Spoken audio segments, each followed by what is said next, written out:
Je viens encore une fois pour vous parler de quelque chose. Moi, je dis encore, faisons attention, ok? Faisons très, très, très attention.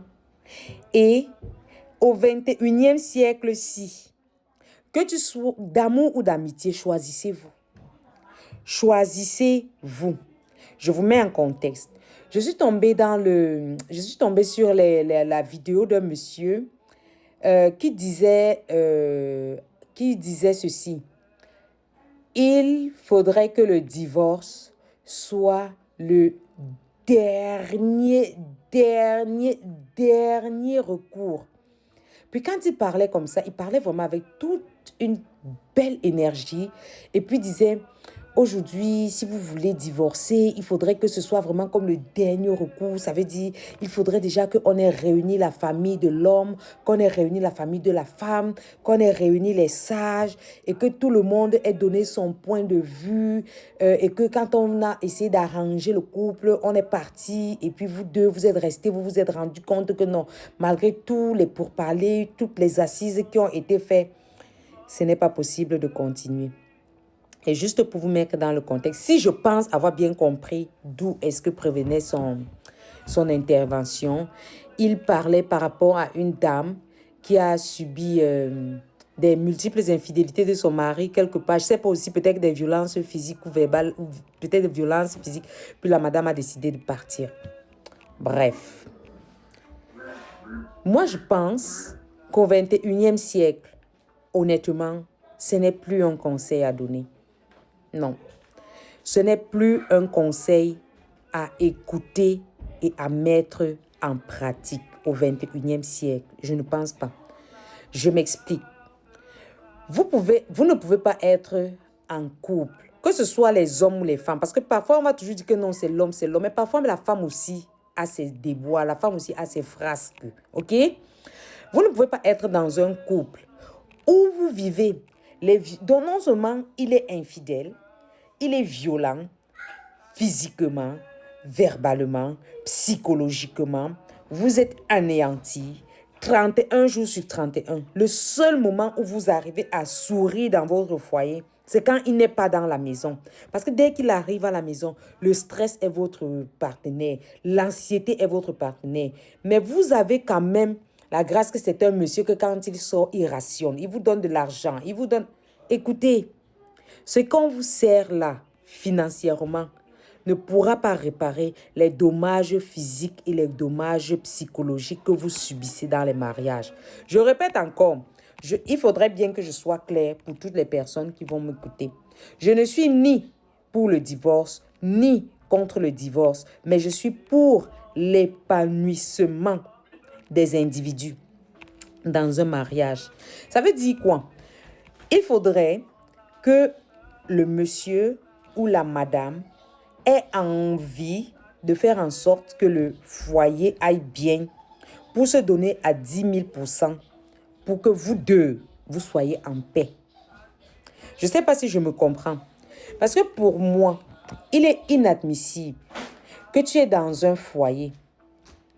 C'est toi qui vis les pires injustices, si je peux le dire ainsi, tu as les séquelles psychologiques.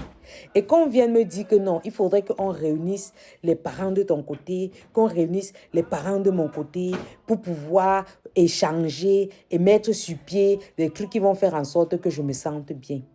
Et puis quand vous partez, vous me laissez encore avec qui? Mon propre bourreau.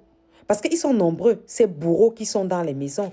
Ça peut être des femmes qui sont comme toujours infidèles, qui sont toujours en train je ne sais pas quoi. Ça peut être des femmes. Il y a des femmes qui sont violentes. Il y a des femmes, on a vu sur les réseaux sociaux, des femmes qui ont poignardé des hommes. On a vu sur des réseaux sociaux, des hommes qui ont, des hommes qui ont fait qui ont fait aux femmes. On a vu. Alors moi, je me dis, si vous en arrivez à ce niveau, c'est parce que vous êtes comme, oh, je ne peux plus supporter.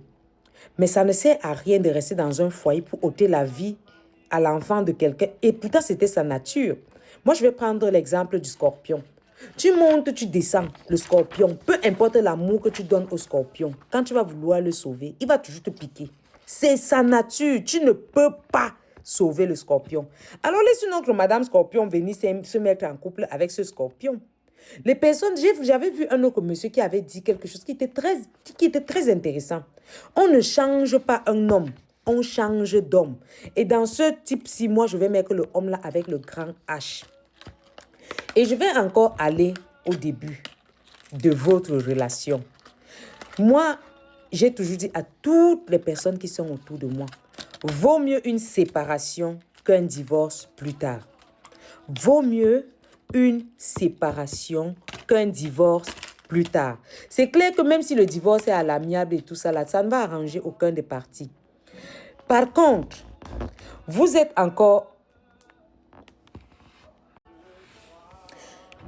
Donc, vaut mieux une séparation qu'un divorce plus tard. Vous, les filles, vous tombez sur des hommes et parfois des femmes aussi. Vous savez d'abord de un, il n'est pas fidèle. Vous savez que vous-même d'abord, vous êtes d'abord venu dans la relation. Vous avez trouvé quelqu'un et puis vous avez dit, bon, vous allez dégager. De la même façon que vous êtes entré, vous sortirez. Ça, c'est d'abord de un. Il faudrait le comprendre. Et puis maintenant, vous avez rencontré ce monsieur qui n'était pas fidèle à la base. Vous avez décidé, oh, je vais l'aimer. Et puis vous êtes dans la relation, il va changer, il va changer. Une année, il ne change pas. 2 années, il ne change pas. 3 années, il ne change pas. Et pendant que vous êtes en train d'attendre qu'il change et qu'il ne change pas, vous faites les enfants. Vous faites les enfants. Et un bon matin comme ça, là, tellement il a vu que de toutes les femmes qui pouvaient supporter sa saleté, vous êtes la seule qui avait tenu bon. Et il demande, après une énième frasque, de vous demander en mariage. Il décide de vous demander en mariage. Il fait sa demande en mariage. Vous dites, oui, j'accepte. Mariage pompeux. Et puis, vous allez voir, c'est beaucoup plus le genre de mariage là, quand chante pip, pip, pip, parler encore, pip, pip, pip. On ne peut pas parler. Parce que même parmi les invités là, il y a vos rivales. Et puis, il y a encore des personnes même qui vont mettre à l'aise votre mari avant qu'il ne vous rejoigne dans la salle de fête. Vous pensez que vous allez où? Vous allez où? Je pense qu'au 21e siècle, qu'il s'agisse des hommes ou des femmes, vous devrez être capable de connaître votre valeur. Oui, oui, oui, oui, oui, oui, oui. Vous devez connaître votre valeur. Ça veut dire, si tu vois même déjà un homme qui te dit que, qui va te prendre comme ça, là, montre-lui qu'on va te prendre. Montre-lui. Et je ne suis pas en train de dire qu'il faudrait faire comme ça. C'est pour ça, à chaque fois, je dis toujours, l'intelligence. L'intelligence, et quand je parle d'intelligence, il ne s'agit pas de l'écrit ou bien d'illettré, comme on est souvent. Ce n'est pas la guerre de ces gens-là, non. Ça veut dire que tu connais ta valeur. Tu connais que, qu'il soit là ou pas là, tu es capable de construire quelque chose de bien. Moi, il y a quelque chose qui me rend tellement fière du 21e siècle, c'est qu'à côté des personnes qui font du n'importe quoi, il y a aussi des personnes qui sont en train de construire. J'ai dit, tu regardes comme ça, là, tu vois des gens qui construisent des choses, après elles chutent, mais elles ne se découragent pas, elles remontent. Par contre, tu vas voir d'autres personnes qui sont là. Ça n'a pas de problème, c'est que non, j'attends qu'ils me donnent l'argent du truc. Et puis, il y a une chose qu'il faut éviter, les dettes morales. Les dettes morales. Et beaucoup de familles laissent leurs filles dans les dettes morales. Et l'enfant est là, elle ne peut pas partir à cause des dettes morales. Parce que, oh, il avait acheté la voiture à mon père, il avait construit une cuisine à ma mère, il avait fait ceci. Mais ta santé mentale, Moi, je connais des parents qui sont capables même de dire que va avec ma fille. Mais ma fille, si ça ne va pas, reviens à la maison.